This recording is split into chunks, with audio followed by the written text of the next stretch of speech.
from a baby. She was very stubborn. She was determined. Morgan crawled out of her crib before she could walk. So at 6 months old, she was crawling out of the crib. Like, okay, this one's gonna be that child. She was definitely one who was always playing a joke or making a joke or something like that. She's hilarious because she would always make these stupid little videos. But she also was a very, very selfless person, always thinking of others. Morgan was such a good friend. Sorry. She was always kind of that person that like instinctually knew when something was up or knew when you might just need a stupid video texted to you or a hug. She helped me so much when I went through my biggest struggle with depression when I was a sophomore in high school. And it was totally new and no one ever talked about it, but she was there.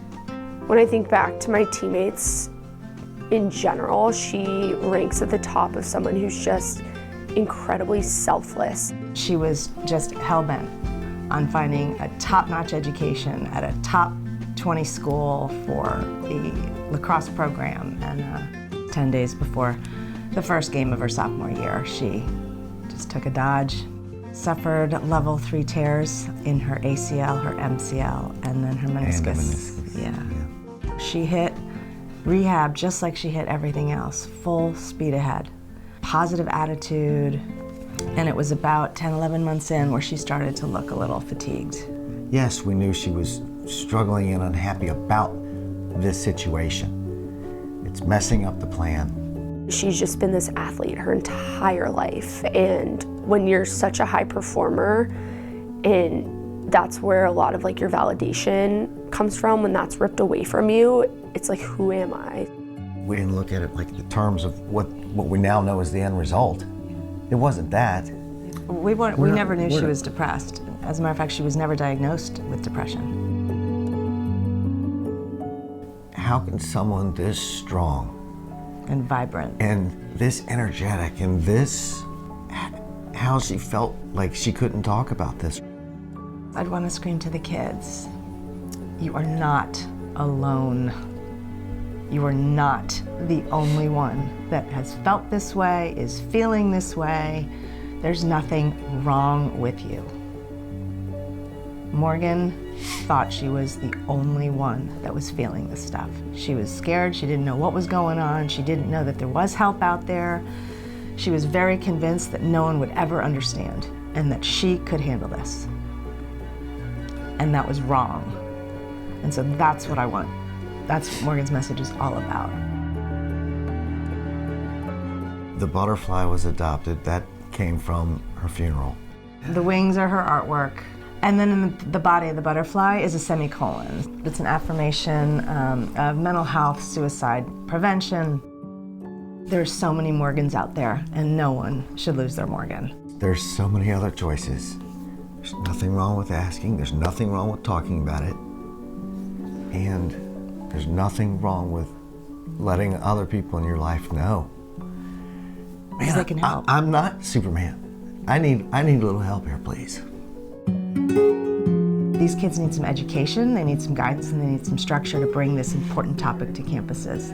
Hence, the Morgan's Message Education Program was born. In the first 3 years, Morgan's Message had over 3,100 student-athlete ambassadors all across the country, in Canada, in the UK.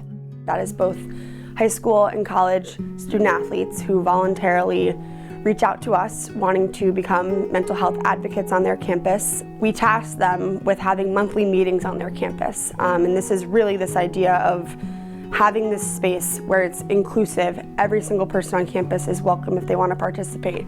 And we provide them with programming and materials to utilize at those meetings. So we work with incredible mental health professionals who are experts in all kind of facets of mental health, mental illness. People struggle, a lot of the times behind the scene because they don't have a place to go to talk about their struggles. And this is something that I saw a lot at Duke. I think it's really special to have someone your age or your role models talk about it and make it a lot easier for you to come forward and say, you know what, I've been struggling. The peer-to-peer is just makes them feel a lot more comfortable, a lot more open to sharing and connecting with each other. I can leave the room and I can trust that the ambassadors can have and lead conversations among the team and allow the players to connect on a level where they can be vulnerable, they can share stories, they can talk about challenges and struggles. We're trying to equalize the treatment of mental health the same as physical. I wish I had something like Morgan's message when I was in college. Beyond those monthly meetings, they have larger outreach events on campus. Dedication games are far and away the most popular larger event the students run. Team ambassadors for the foundation will speak to us about the vital mission of Morgan's message. We give them a bunch of like free little merchandise stuff to hand out to the fans, to hand out to their teammates. All the people in the stands, the parents, the fans, the spectators, whomever, they pause and they're like, what does that all mean? And if we can get everyone to just ask, what does that mean? Think of how broad this message can get. Just the fact that it's normalized before a game and then they go out and play. That's it. It's free, it's simple, but it's so impactful. Club-wise, they're usually travel clubs. All different sports have them. And they just wanted to bring a culture of Morgan's message into their whole group. This is kind of led by the parents and the coaches, which we think is awesome because that changes the culture of these teams. We realized there were so many other people who are beyond being current students that want to get involved, are passionate about this, want to help in their communities in some way. So we responded to that. And as with the campus ambassador community, these are all volunteers. They reached out to us. For the past year, I got to travel to 14 countries and have amazing conversations with athletes, coaches, and sports psychologists around the world. Just getting their thoughts on mental health and learning from their experiences. The passion's there, and so we really just are the organizers. The mental matchup is stories of student athletes, mental health professionals, trainers, all different sorts of people sharing their journeys. They're vulnerable, they're brave, they're powerful. You feel like you have experienced something that's really, really hard and you're ready to share it out to the world to help other people who might be going through it. And I think that gives a lot of people the power to relate. I truly feel like changing the dialogue and changing it and making it like it's okay not to be okay. We also have a blog series, like a stories. So some people would rather just write their stories and share it.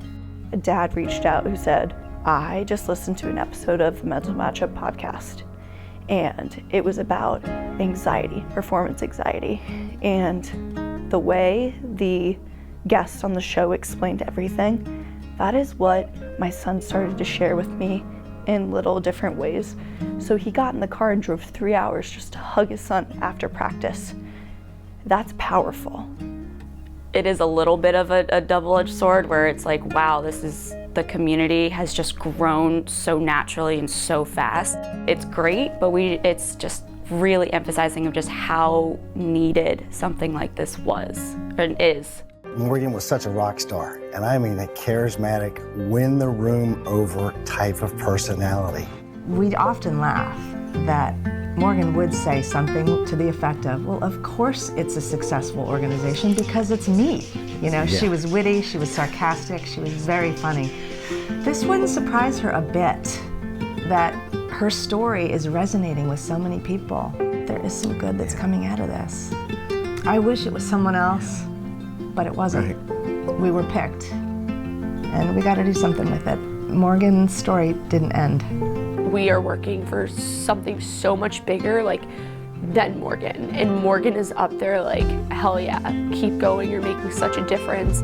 If you know Morgan, every time you see a butterfly somewhere, you're like, what do you want? I know you're bothering me, but she's telling you, keep going. This is good. It's amazing how many people see the butterfly and know what it means. And the fact that I can walk into a coffee shop and see like little girls wearing Morgan's message shirts is something I never, imagined would happen. She's always around though. I just feel her all the time. It's surreal. Yeah. But we knew she was going to do something special with her life. We always knew that. It's not the way we would have chosen, but she's having a pretty big impact. people, and I think she would love that. I know she would.